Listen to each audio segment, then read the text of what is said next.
Hey, this is Liz Bentley, and today I want to talk about self-discipline because it's something that I've been studying in my clients over the last number of months as people have had to really make a lot of changes to their business, to their life, and push themselves to do things that are uncomfortable. So we need self-discipline to do things that are hard, do things that are difficult, and often sometimes unknown to us. We do not need self-discipline to do things that are easy.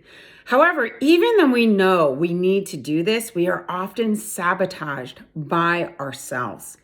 And I hear my clients say all kinds of things like, I'm lazy, I'm just not that motivated, I'm too tired.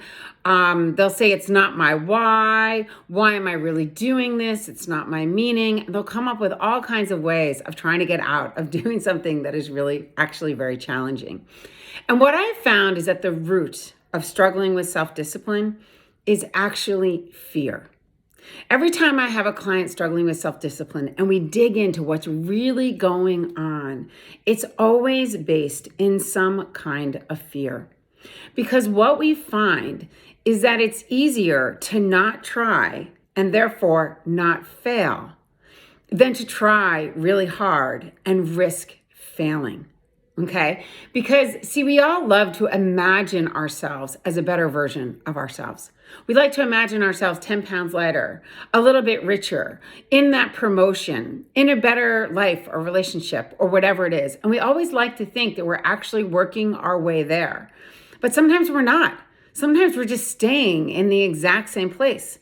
And the only way we are going to get to that next level is if we make a really big change.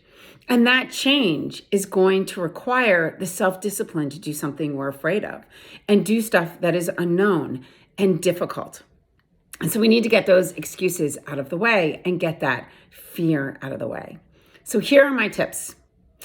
Number one, identify where it is that you're really struggling and what it is that you really need to lean into and what self-discipline you need to make that change.